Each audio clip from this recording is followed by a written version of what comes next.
आज बात करते हैं दुनिया की सबसे खतरनाक और ऊंची सरहदों में से एक की, भारत और चीन के बीच की उस अनसुलझी रेखा की। ये एक ऐसा संघर्ष है जिसकी जड़ें सदियों पुरानी हैं और सच तो ये है कि आज भी ये किसी भी पल भड़क सकता है।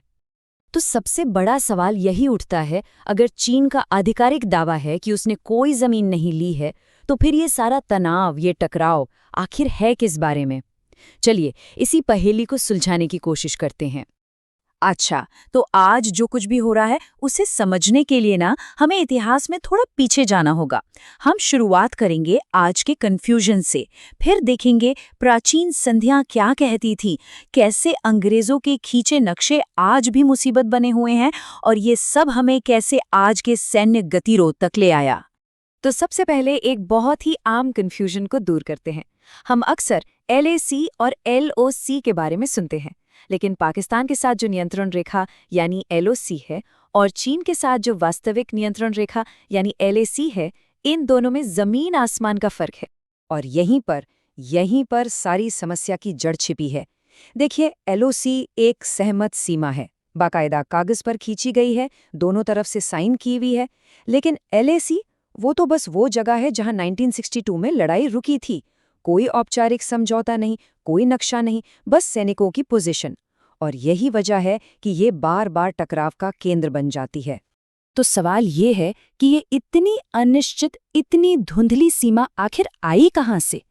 इसके लिए हमें समय में बहुत पीछे चलना होगा, उन पहली संधियों तक जहां इस इलाके की सरहदों को पहली बार कागज पर उतारने की कोशिश की गई थी। देखिए, सदियों से ये सीमा धीरे धीरे आकार ले रही थी।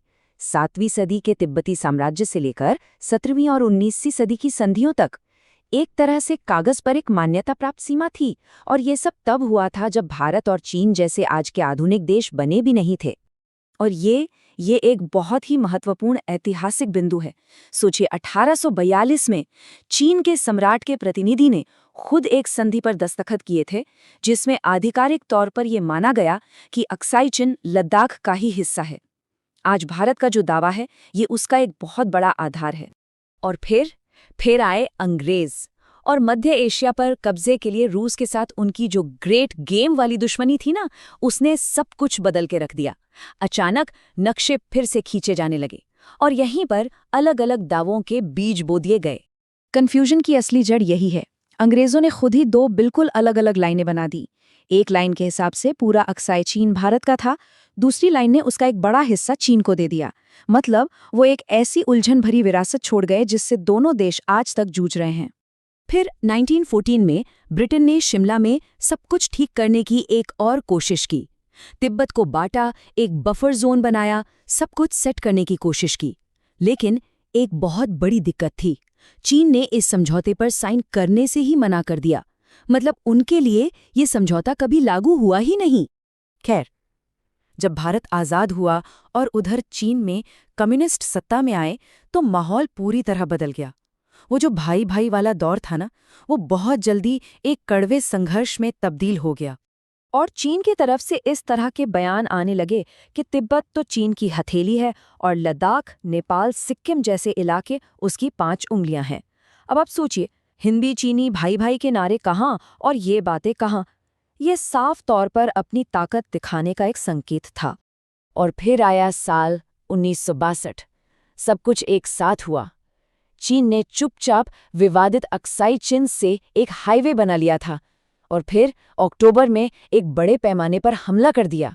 और बस यहीं से वास्तविक नियंत्रण रेखा यानी LAC का जन्म हुआ। ये याद रखना बहुत जरूरी है कि ये कोई बातचीत से बनी सीमा नहीं है। ये तो बस वो जगह है जहां 1962 में गोलियां चलना बंद हुई थीं।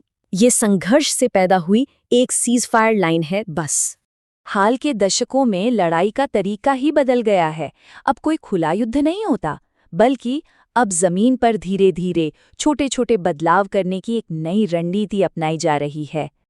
चीन की इस रणनीति को सलामी स्लाइसिंग कहते हैं। मतलब जैसे सलामी का एक एक टुकड़ा काटा जाता है, वैसे ही वो एक बड़ा युद्ध छेड़ने के बजाय धीरे धीरे जमीनी हकीकत को बदल देते हैं। कहीं सड़क बना दी, कई सैनिकों को थोड़ा आगे कर दिया और धीरे धीरे अपने कंट्रोल वाले इलाके को बढ़ाते गए। और इसका असर भी हुआ है। इसी रणनीति की वजह से भारतीय सैनिकों की पहुंच 65 में से 26 पेट्रोलिंग पॉइंट्स तक अब नहीं रही, जहां वो पहले आराम से गश्त किया करते थे। ये छोटे छोटे बदलाव ही मिलकर एक बड़ा फर्क पैदा कर रहे हैं।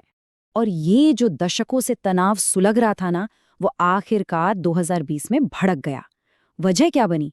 भारत ने अपनी तरफ बॉर्डर पर इंफ्रास्ट्रक्चर बनाना तेज कर दिया और चीन ने इसे एक सीधी चुनौती के तौर पर देखा। मई में पहली झड़प हुई, फिर जून में बातचीत हुई कि मामला शांत किया जाएगा।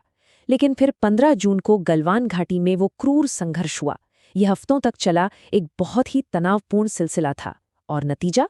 दशकों में पहली बार दोनों तरफ के सैनिकों की जान गई। अब यहाँ एक विरोधाभास है। आधिकारिक बयान ये है कि कोई जमीन नहीं खोई है, लेकिन कुछ रिपोर्टें एक बिल्कुल अलग कहानी बताती हैं। उनके मुताबिक लगभग 1000 वर्ग किलोमीटर का इलाका ऐसा है जहां अब भारतीय पेट्रोलिंग नहीं हो पा रही है। 2020 की उन झड़पों के बाद से आज तक दोनों तरफ एक होड़ सी मची हुई है। सड़कें, सुरंगें, मिलिट्री फैसिलिटीज, सब कुछ बहुत तेजी से बनाया जा रहा है। और इसका नतीजा ये हो रहा है कि वो जो एक अस्थायी रेखा थी, वो अब एक पक्की, कठोर सीमा में बदलती जा रही है। और ये हमें एक बहुत ही गंभीर सवाल पर लाकर खड़ा कर देता है। जैसे जैसे दोनों तरफ कंक्रीट और स्टील की दीवारें खड़ी हो रही हैं, क्या बातचीत से समाधान निकालने की उम्मीद भी खत्म होती जा रही है? क्या ये अस्थायी रेखा चुपचाप दुनिया की सबसे स्थायी और खतरनाक सीमाओं में से एक बनती जा रही है?